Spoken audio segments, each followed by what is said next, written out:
जरा सोचो, तुम बिना खाने और पानी के एक अनजान कमरे में फंस जाओ और वहाँ से बाहर निकलना लगभग नामुमकिन सा लगे।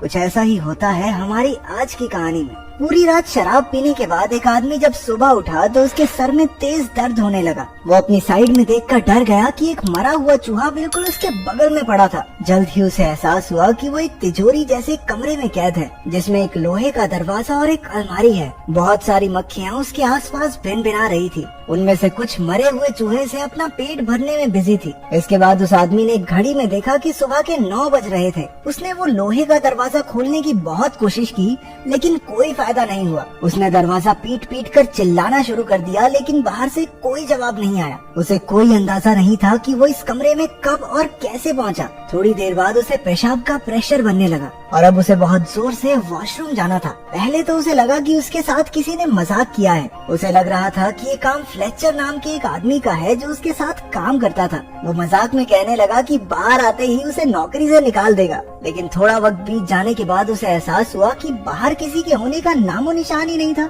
उसने जेब से अपना फोन निकालकर फ्लेचर को कॉल लगाई, लेकिन वहाँ सिग्नल ही नहीं थे। इसका सीधा मतलब ये था कि बाहरी दुनिया से उसका संपर्क पूरी तरह टूट चुका है। उसने कमरे में मौजूद उस लोहे की अलमारी को भी खोलने की कोशिश की, लेकिन वो भी पूरी तरह बंद थी। कमरे में चलकर उसने छिपे हुए कैमरे भी ढूंढने चाहे, लेकिन वहाँ ऐसा कुछ नहीं था। अब उसकी समझ में कुछ नहीं आ रहा था और धीरे धीरे उसका चिड़चिड़ापन गुस्से में बदलने लगा। उसने जोर जोर से अपने कलीग्स पर चिल्लाना शुरू कर दिया। गुस्से से भरकर उसने अपनी बेल्ट उतारी और लोहे का दरवाजा पीटने लगा। कुछ देर बाद वो थक कर रुक गया, क्योंकि उसने एक दिन से कुछ खाया भी नहीं था। उसने चिल्लाकर कहा कि अगर उसे बाहर नहीं निकाला तो वो सबको पुलिस के हवाले कर देगा, लेकिन फिर भी बाहर से कोई जवाब नहीं आया। पूरा एक दिन बीत गया था। अब उसने नींद से उठकर अपना फोन चेक किया, लेकिन फोन भी उसके हाथ से छूटकर नीचे गिरकर टूट गया। वहाँ न खाना था न पानी, इसलिए जिंदा रहने के लिए उसे कुछ तो करना ही था। उसने अपना जूता उतारा और मजबूरी में उसी में पेशाब करके पी गया।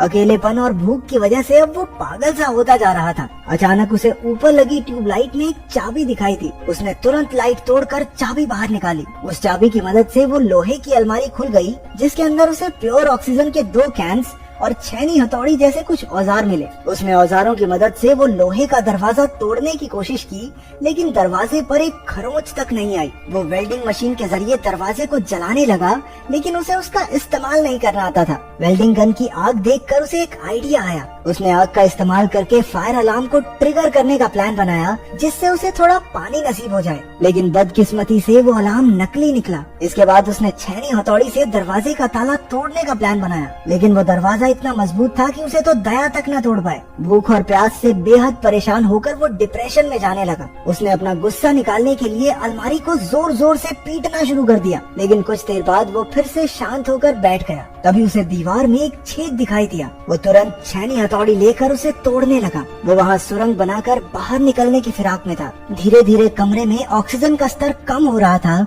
इसलिए उसने प्योर ऑक्सीजन ले ली, लेकिन फिर उसके शरीर में ऑक्सीजन की मात्रा बढ़ जाने से उसे चक्कर आने लगे। उसने ऑक्सीजन कैन बंद किया और उसकी नजर उस मरे हुए चूहे पर लगे कुछ कीड़ों पर पड़ी। अब जिंदा रहने के लिए उसे बियर ग्रिल्स बन के वो कीड़े मकोड़े भी खाने पड़े। पेट पूजा के बाद उसने सुरंग बनाने का काम जारी रखा। काफी मेहनत के बाद उसने वो छेद बड़ा कर दिया और उसे दीवार के अंदर मौजूद लोहे के सरिये दिखाई देने लगे। उसने वेल्डिंग गन की मदद से वो सरिये काटे और दीवार को तोड़ना जारी रखा। कुछ ही देर में वहाँ से रोशनी आने लगी, जिसे देखकर वो खुशी से झूम उठा। अब छेद इतना बड़ा हो चुका था कि वो उससे बाहर निकल जाए, लेकिन जैसे ही वो उस दीवार के उस पार गया, उसके पैरों तले जमीन खिसक गई। वो बाहर की दुनिया में नहीं बल्कि वैसे ही एक और कमरे में आ चुका था। उसकी सारी मेहनत बर्बाद हो गई थी। वो निराश होकर पागलों की तरह लोहे का दरवाजा पीटने लगा। थोड़ी देर बाद शांत होकर उसने इधर उधर नजर दौड़ाई। कमरे के एक कोने में एक लाल रंग का ताबूत रखा था। उसने ध्यान से ताबूत का ढक्कन हटाया और उसके अंदर एक सुंदर सी लड़की को देखकर उसकी आंखें खुली की खुली रह गई। वो मरी हुई तो नहीं लग रही थी, तो शायद गहरी नींद में सो रही होगी। जब उस आदमी ने लड़की को जगाया तो वो बुरी तरह से डर जाती है। जब उसने उससे बात करने की कोशिश की तो पता चला कि वो एक दूसरे की भाषा नहीं समझते थे। वो लड़की डर कर उसी के पुराने कमरे में जाकर छिप गई। उस आदमी ने उसे कुछ भी समझा पाने की ताकत बची ही नहीं थी, इसलिए उसने ताबूत में ही सोकर रात गुजारने का फैसला किया। लेकिन बीच रात में ही डरी हुई लड़की ने आकर उसे जगा दिया। उसने आदमी को सुरंग का काम जारी रखने का इशारा किया, लेकिन भूख प्यास की वजह से कुछ भी करना उसके लिए नामुमकिन था। इतने दिन काम करते करते उसके हाथों पर भी चोट आ गई थी और उसे अब आराम की सख्त जरूरत थी। उस लड़की ने खुद ही औजार उठाकर सुरंग खोदनी शुरू कर दी, लेकिन ये इतना भी आसान नहीं था। थोड़ी देर बाद उसे पेशाब आ गया और वो दूसरे कमरे की ओर भागी, लेकिन आदमी ने उसे वहीं रोक लिया। वो इशारा करके उसे कुछ समझाने लगा। असल में उसने 3 दिन से पानी नहीं पिया था और उस लड़की का पेशाब उसके लिए बेशकीमती था। थोड़ा हिचकिचाते हुए लड़की ने उसकी बात मानकर उसके जूते में पेशाब कर ही दिया। अपनी जान बचाने के लिए उसे ये वाहियात काम भी करना ही पड़ा। हालांकि वो लड़की उसकी भाषा नहीं समझती थी, लेकिन आदमी को देखकर वो ये समझ चुकी थी कि यहाँ जिंदा रहने के लिए क्या करना होगा। फिर आदमी उसे कीड़े खाने भी सिखाने लगा, लेकिन वो कीड़े खाने से साफ मना कर देती है। इसके बाद आदमी उस कमरे की दीवार पर छेद करने के काम में लग गया, लेकिन काफी वक्त लगे रहने के बाद भी वो छोटा सा ही छेद कर पाया। इसे देखकर वो लड़की निराश होकर रोने लगी।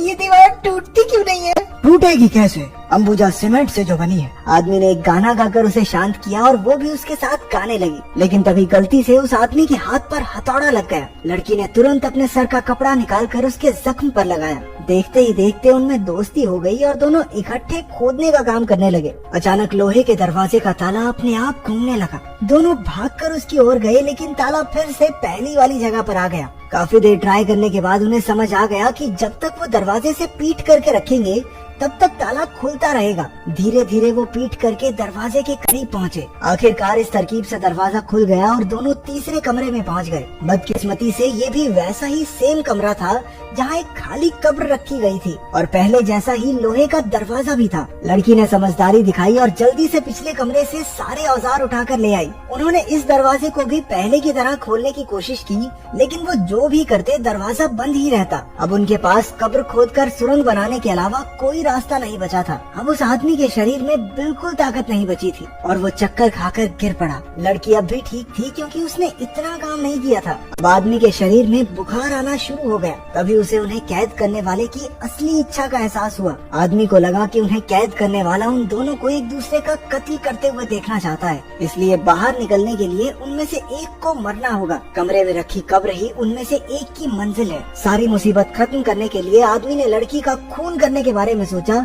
लेकिन वो ऐसा कर नहीं पाया। अब उसकी जिंदा रहने की सारी उम्मीद और इच्छा खत्म हो चुकी थी, इसलिए उसने खुद को ही कब्र में लेटा लिया और मौत का इंतजार करने लगा। लड़की ने उसे थप्पड़ और घूंसे मारकर जगाए रखने की कोशिश की, हालांकि आदमी में कोई हलचल नहीं हुई। उसने आदमी को कब्र से बाहर निकाला और उसे जमीन पर लेटाकर सुलाने लगी। अब वो भी सबसे तंग आ गई थी, इसलिए वो दरवाजे पर जाकर चिल्लाने लगती है, लेकिन बाहर से चूं तक की आवाज नहीं आई। अब उसे भी कोई रास्ता नहीं दिख रहा था। आखिरकार उसने अपने आंसुओं से आदमी की प्यास बुझाई। अगर वो मर गया तो वो भी ज्यादा देर तक बच नहीं पाएगी। कुछ देर बाद उसने अपने कपड़े उतारने शुरू कर दिए। बेहोशी की हालत में भी आदमी को समझ आ गया कि वो क्या कर रही है। लड़की के छूने से वो भी हल्का हल्का जागता रहा। जैसे तैसे लड़की ने पूरी रात उसे जगाए रखा। कुछ देर बाद दोनों थक कर जमीन पर सो गए। थोड़ी देर बाद जब आदमी की आंख खुली तो उसने देखा कि लड़की उसके पास ही सो रही थी। रेंगते हुए वो दूसरे कमरे तक गया और ताबूत से कपड़ा निकाल कर उसने लड़की को उड़ा दिया। इसके बाद वो कमजोरी से एक बार फिर बेहोश हो गया।